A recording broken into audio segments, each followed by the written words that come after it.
ಒಂದು ಬಾಗಿಲು ಇದೆ, ಅದನ್ನು ಯಾರೂ ತೆಗೆಯುವುದಿಲ್ಲ. ತೆರೆಯಲು ಪ್ರಯತ್ನ ಮಾಡಿದ್ರೂ ಕೂಡ ಯಾರು ಮತ್ತೆ ಮುಂದೆ ಹೋಗೋದೇ ಇಲ್ಲ ಅಂತಾರೆ.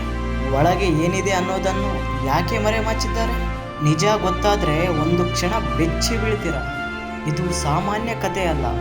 ಇದು ಭಾರತದ ರಹಸ್ಯದ ಸ್ಥಳಗಳಲ್ಲಿ ಒಂದಾದ ಪದ್ಮಾನಂದ ಸ್ವಾಮಿ ಟೆಂಪಲ್ ಬಗ್ಗೆ. ಈ ದೇವಸ್ಥಾನ ಹೊರಗೆ ನೋಡಿದ್ರೆ ಶಾಂತಿ ಪವಿತ್ರ ಸ್ಥಳ, ಆದರೆ ಇದರ ಒಳಗೆ ಒಂದು ರಹಸ್ಯ ಇಂದಿಗೂ ಯಾರಿಗೂ ಗೊತ್ತಿಲ್ಲ. ಹಳೆಯ ಕಾಲದಲ್ಲಿ ರಾಜರು ತಮ್ಮ ಸಂಪತ್ತನ್ನು ಸುರಕ್ಷಿತವಾಗಿ ಇಡಲು ಒಂದು ಗುಪ್ತ ಕೋಣೆಯನ್ನು ನಿರ್ಮಿಸುತ್ತಿದ್ದರು. ಅದೇ ರೀತಿ ಈ ದೇವಸ್ಥಾನದಲ್ಲೂ ಹಲವಾರು ಭಂಡಾರಿತ ಕೊಠಡಿಗಳು ಇವೆ. ಕೆಲವು ವರ್ಷಗಳ ಹಿಂದೆ ಅಧಿಕಾರಿಗಳು ಈ ಭಂಡಾರ ಕೋಣೆಗಳನ್ನು ತೆರೆಯಲು ನಿರ್ಧರಿಸಿದರು. ಒಂದಾಗಿ ಬಾಗಿಲುಗಳು ತೆಗೆದಾಗ ಅವರಿಗೆ ಕಂಡದ್ದು ಅಪಾರ ಸಂಪತ್ತು. ಚಿನ್ನದ ನಾಣ್ಯಗಳು, ಅಮೂಲ್ಯ ಆಭರಣಗಳು, ಪುರಾತನ ವಸ್ತುಗಳು. ಇದು ವಿಶ್ವದಲ್ಲೇ ಅತ್ಯಂತ ಶ್ರೀಮಂತ ದೇವಸ್ಥಾನಗಳಲ್ಲಿ ಒಂದಾಗಿದೆ ಅನ್ನೋದಕ್ಕೆ ಸಾಕ್ಷಿ. ಆದರೆ ಒಂದು ಕೋಣೆ ಮಾತ್ರ ಉಳಿದಿತ್ತು. ಅದು ಸಾಮಾನ್ಯ ಕೋಣೆ ಅಲ್ಲ ಎಂದು ಹೇಳಲಾಗುತ್ತದೆ.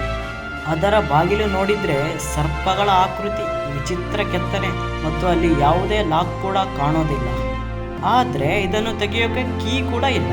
ಹಳೆಯ ನಂಬಿಕೆ ಪ್ರಕಾರ ಈ ಬಾಗಿಲು ಮಾತ್ರ ಇದು ಮಂತ್ರದಿಂದ ಮಾತ್ರ ತೆಗೆಯಲು ಸಾಧ್ಯ ಎಂದು ಹೇಳುತ್ತಾರೆ. ಕೆಲವರು ಹೇಳ್ತಾರೆ ಸರಿಯಾದ ವಿಧಾನ ಇಲ್ಲದೆ ತೆಗೆದಿದ್ರೆ ಅಪಾಯವಾಗಬಹುದು ಎಂದು. ಇನ್ನೂ ಕೆಲವರು ಹೇಳುತ್ತಾರೆ ಇದು ಬರೀ ಕೇವಲ ಭಯ ಹುಟ್ಟಿಸುವ ಕತೆ ಮಾತ್ರ ಎಂದು ಹೇಳುತ್ತಾರೆ. ಆದರೆ ಜನಗಳಲ್ಲಿ ಒಂದೇ ಪ್ರಶ್ನೆ ಮಾತ್ರ ಇದೆ, ಇದರ ಒಳಗಡೆ ಏನಿದೆ? ಕೆಲವರು ಹೇಳ್ತಾರೆ ಇದು ದೊಡ್ಡ ಖಜಾನೆ ಇದೆ ಎಂದು. ಇನ್ನೂ ಕೆಲವರು ಹೇಳ್ತಾರೆ ಪುರಾತನದ ರಹಸ್ಯ ವಸ್ತುಗಳೇ ಇದೆ ಎಂದು. ಮತ್ತೊಬ್ಬರು ಹೇಳ್ತಾರೆ ಅಲ್ಲಿ ಇನ್ನೂ ಏನೋ ವಿಚಿತ್ರ ಶಕ್ತಿ ಇದೆ ಎಂದು. ಆದರೆ ಸತ್ಯ ಏನು ಯಾರಿಗೂ ಗೊತ್ತಿಲ್ಲ. ಈ ಕೋಣೆ ಇಂದಿಗೂ ಮುಚ್ಚಿದೆ, ಆದರೆ ಯಾರೂ ಇದನ್ನು ತೆರೆಯಲೇ ಇಲ್ಲ. ಮತ್ತು ಇದೇ ಕಾರಣಕ್ಕೆ ಈ ರಹಸ್ಯ ತುಂಬ ದೊಡ್ಡದಾಗಿದೆ. ಒಂದು ಕ್ಷಣ ಯೋಚಿಸಿ, ಯಾಕೆ ಒಂದು ಕೋಣೆ ಇಷ್ಟು ವರ್ಷಗಳಿಂದ ತೆರೆಯಲಿಲ್ಲ? ಒಳಗೆ ಏನಾದರೂ ಇನ್ನೂ ಅಪಾಯಕಾರಿ ವಸ್ತುಗಳು ಇದೆಯಾ? ಅಥವಾ ನಾವು ಊಹಿಸಿಕೊಳ್ಳದಷ್ಟು ದೊಡ್ಡ ಸತ್ಯ ಏನಾದರೂ ಇದೆಯಾ? ಇದು ಕೇವಲ ಒಂದು ಕೋಣೆಯಲ್ಲ, ಇದು ಒಂದು ಪ್ರಶ್ನೆ. ನಾವು ಎಲ್ಲವೂ ತಿಳಿದಿದ್ದೇವೆ ಅನ್ನೋದು ನಿಜಾನಾ? ಅಥವಾ ಇನ್ನೂ ಅನೇಕ ರಹಸ್ಯಗಳು ನಮ್ಮಿಂದ ಮರೆಮಾಚಲಾಗಿದೆಯಾ? ಹಾಗಾದರೆ ಆ ಕೋಣೆ ಒಳಗಡೆ ನಿಜವಾಗಿಯೂ ಏನಿದೆ ಅನ್ನೋದು ನಿಮಗೇನನ್ಸುತ್ತೆ? ಇದು ಕೇವಲ ಖಜಾನೆಯ ಅಥವಾ ದೊಡ್ಡ ರಹಸ್ಯನ? ನಿಮ್ಮ ಅಭಿಪ್ರಾಯವನ್ನು ಕಮೆಂಟಿನಲ್ಲಿ ಹೇಳಿ.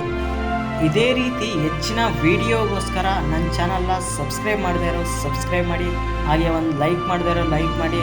ಹಾಗೆ ನನ್ನ ಡಿಸ್ಕ್ರಿಪ್ಷನ್ನಲ್ಲಿ ಏನಾದರೂ ನಿಮಗೆ ಅನಿಸಿದರೆ ಕಮೆಂಟ್ ಮಾಡಿ, ಮತ್ತು ಬೆಲ್ಲೈಕನ್ ಮೇಲೆ ಕ್ಲಿಕ್ ಮಾಡೋದು ಮಾತ್ರ ಯಾವ ಕಾರಣಕ್ಕೂ ಮರಿಬೇಡಿ. ನೆಕ್ಸ್ಟ್ ವೀಡಿಯೋದಲ್ಲಿ ಸಿಗೋಣ. ಓಕೆ ಗಾಯ್ಸ್, ನೆಕ್ಸ್ಟ್ ವೀಡಿಯೋದಲ್ಲಿ.